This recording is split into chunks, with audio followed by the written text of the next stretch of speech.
Hi everyone, Sean Stewart here at Stewart & Co Real Estate. I'm standing in apartment 203, Sandy Cove. It's a beautiful 3,000 square foot lateral apartment overlooking the Caribbean Sea. Sandy Cove itself is a highly sought after residential development, complete with residence gym overlooking the ocean, communal swimming pool, 24-hour security, direct access to the beach. And the apartment itself is absolutely beautifully redone by Alex Sandeman of Alex Sandeman Design. Alex is well known for his interior design work and renovations.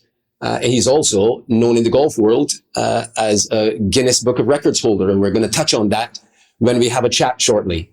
He's going to let us know about the challenges he's come up with, what his ideas are, what his projects are. I'm looking forward to it. Hope you enjoy it.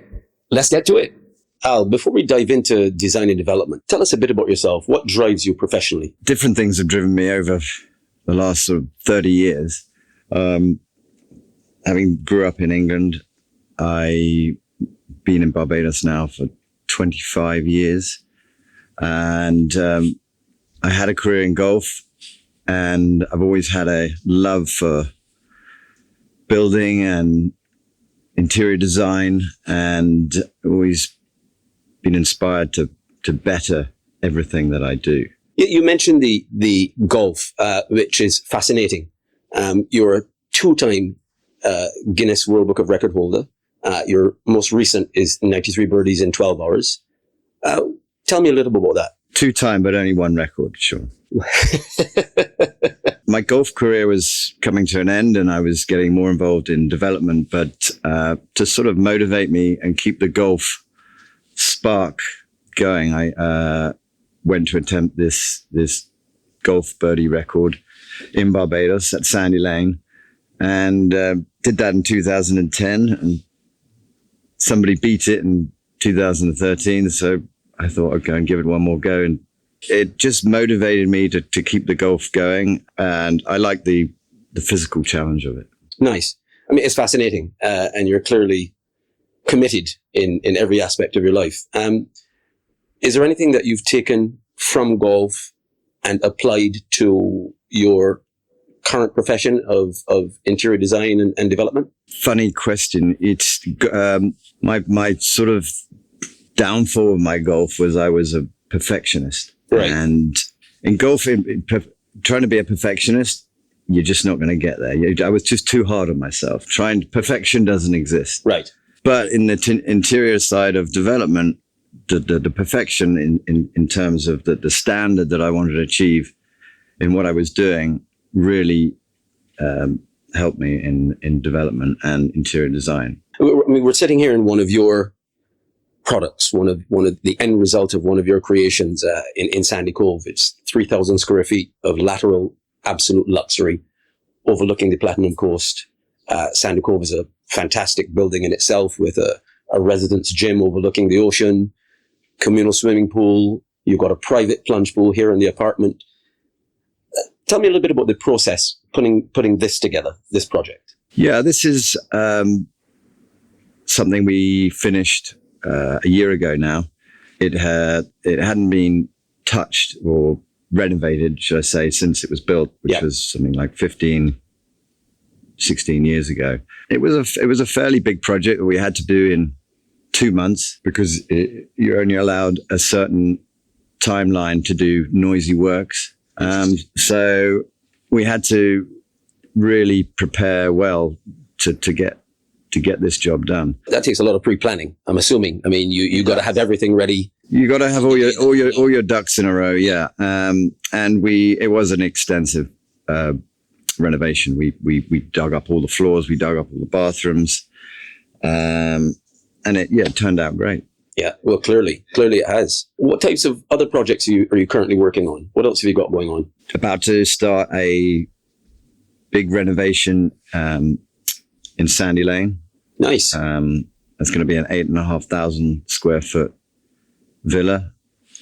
We have 4 new 5-bedroom villas at Porter's Place, the Residencies, which is our phase 2, which we're very excited about, and a few other projects in the pipeline. Nice. You're going to be kept busy. Looks like it. Yes. Tell me a little bit, when you're designing a villa or a house, or the refurbishment of it, or the renovation, or even building one, because I know you've done that as well from scratch, and they're beautiful homes. How would you describe the aesthetic here and how it's evolving? Yeah, there's certainly a lot of the more modern, sleeker designs coming up, but I love both.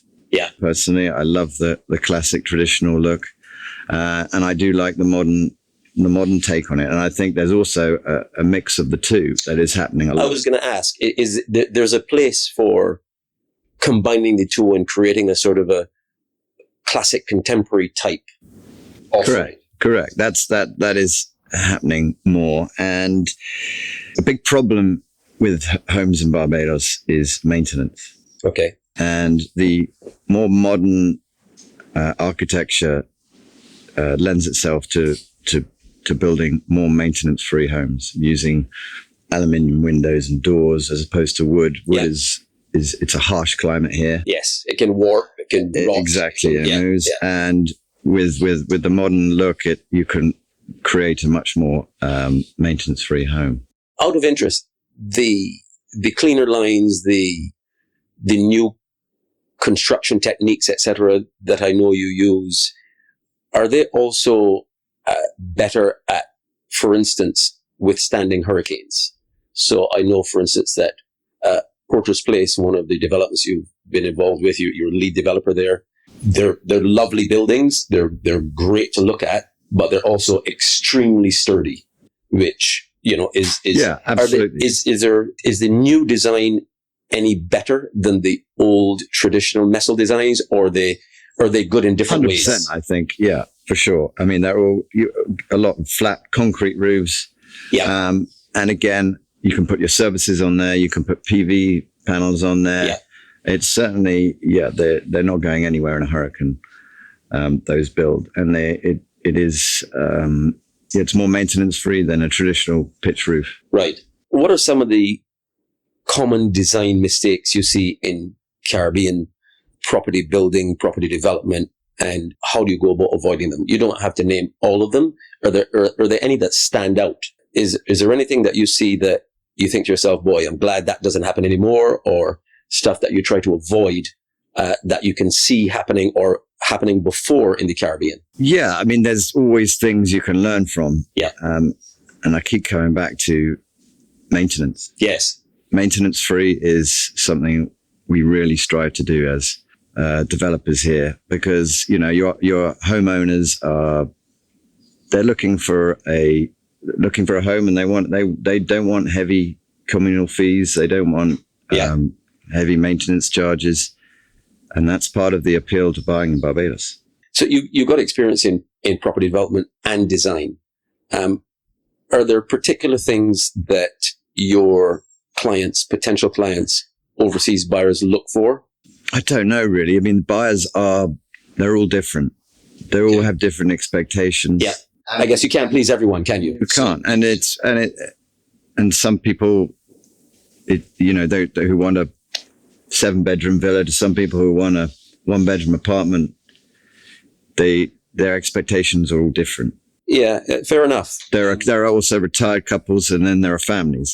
They all have different needs and expectations. But we found the path we're on at the moment seems to please everybody. Yeah, well, it clearly does. From a developer's perspective, how important is it for you to focus on sustainability and efficiency, especially considering it's a small island? Yes, it's very important, and we're trying more and more to bring this into our developments, especially with with the PVs and the climate we have and the sunshine. Yeah, we got a lot of sunshine that we're not really using enough of. Exactly. It's still a bit of a learning curve and getting it right. Yeah. Trying to get the government helping on this. Yeah. Are you feeling like things are progressing? I think they are. Yeah. A bit slower than I'd like, but they are progressing, and we're learning more and more how to make things better, a more efficient way of living. Fair enough. What advice would you give to someone who wants to renovate or design their own home in Barbados? I mean, I think the first suggestion would be speak to you. But if you were going to dispense a couple basic bits of advice, is there anything that you think someone should be well aware of, or they should take note of, or they should do their research on if they were considering renovating or building here? Yeah, sure. From my experience, get a good survey done on the property. I think number one. Yeah. Especially depending on the size of the property. Yes. Research is everything, I guess. The more prepared you are, the better equipped you are to tackle it. Be aware it's probably going to cost you a lot more than you think it's going to cost you. Yes. I think. Yeah. I seem to be learning that all the time. I go back to the way of living in Barbados. Yeah. Bringing the outdoors in, the lifestyle you leave, people coming from the UK you don't live like you live here. Right. So I think it's important to know that. Some people like living in air conditioning. Right. And some people hate air conditioning. Yeah. So then you've got the flow of the property. Where's the breeze coming from? Make sure you put in plenty of fans. It's an interesting point because having lived in the UK myself and you're originally from the UK, there are certain aspects of building and houses and apartments that are going to be extremely different in the UK to here, simply because we're significantly hotter, significantly brighter. In the UK, you want windows to be as big as possible to get as much light in, whereas here, if you have the same windows in the same direction, the place you'd be boiling inside. It's a hot box. It's a hot box, yeah. No, it's a good point. And I tell a number of clients of ours, we want more light. We want more light. Coming, these clients from the UK or Canada, and actually you don't want too much light because it just becomes... It's heat. It's heat. It's hot. We don't get many grey days here. Right. we get plenty of light here. Yeah. So yeah, it's a good point. What's one thing would you say that most people underestimate when they embark on a development project here themselves? Is there one thing that you've seen is common that people don't take into consideration? How hard it is. Fair. Yeah. Yeah. It's very challenging. We've been doing it a while now, but we're still learning. We're still making mistakes. Yeah. But if, eventually you get it right, you build yourself a nice home or apartment or whatever, it's a pretty special place to live and breathe. You're quite right. Let's touch on golf a little bit, just because you've been a professional golfer. How do you see golf, if you do, shaping the tourism trend or the tourism industry here, or sport as a whole, influencing tourism? Yeah, Barbados is becoming a great golf destination. We have 4-5 really world-class golf courses. Yeah. And Apes Hill, the newest one, had a big investment. That's really they're triggering families. Yes. In particular to come there. Yeah. They've created an environment there, a lifestyle that I think is great. So I guess you've probably answered this question already in what you've just said. So do you think that golf and sport as a whole is influencing tourism and changing who comes, or bringing a different demographic to Barbados? Whereas it's no longer just coming to sit on the beach and get a tan and have some rum punches. Are you finding that there are now more, for instance, golf-focused trips where people are going to, now that we've got I'm going to go on a limb and say we've got a critical mass of world-class golf courses. So people will come to Barbados to play golf rather than just come to the beach and maybe have a game of golf when they're not doing anything. Do you see that influencing people coming to Barbados and creating a different demographic? They're coming to Barbados for sports rather than just for the beach. Yeah, I do see that for sports and lifestyle. As I said, Westmoreland and who started the trend and Sandy Lane a bit before that, you came on board on those developments because you came for the golf. Yeah. Now, even in Westmoreland and obviously Apes Hill, it's a lifestyle. It's not just about the golf. You go and live there. They want to play paddle tennis. They want the gym. They want the spa. They want they want to enjoy all the facilities. The whole package, they want yeah. the beach club, Yeah. so they can go down to the beach. But the golf is still a big attraction. Have you ever designed or developed a property or properties specifically with sport or wellness in mind? We have a project in the works that we are looking to build a wellness center, Nice. gym, spa, cold plunge, paddle.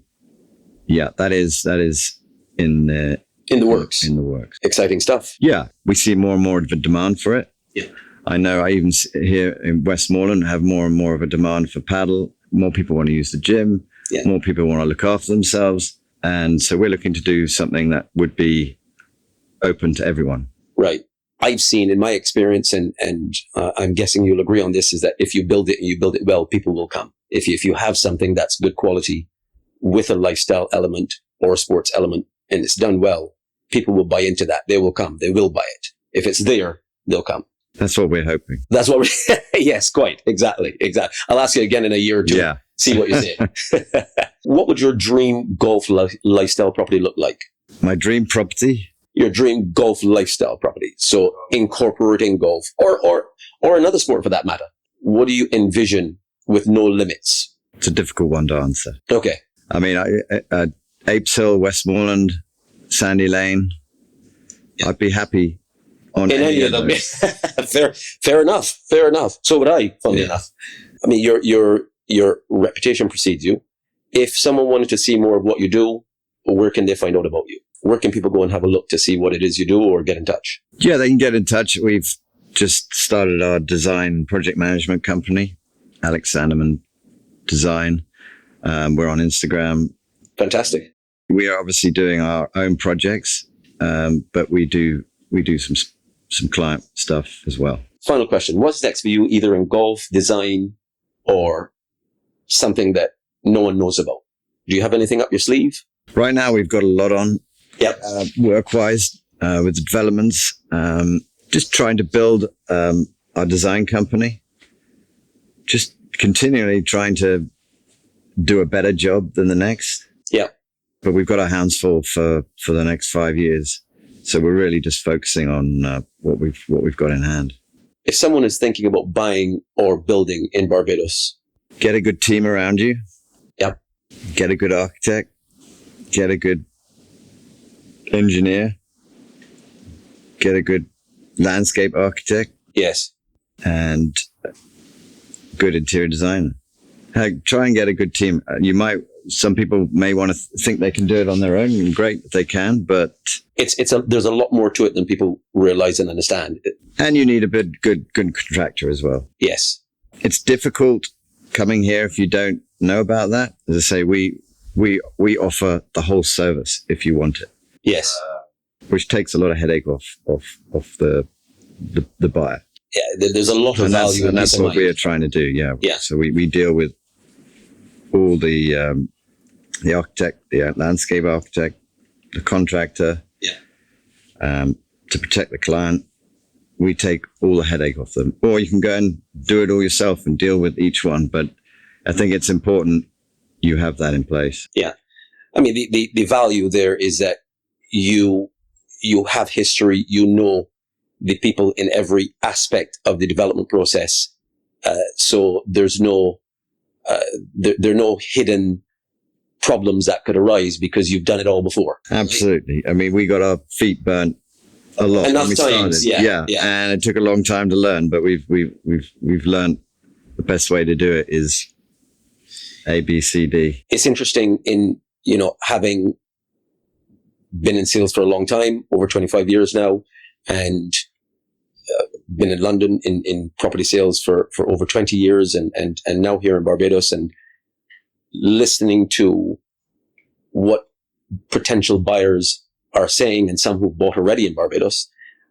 And I've heard some absolute nightmares about people who've tried to undertake the building process themselves.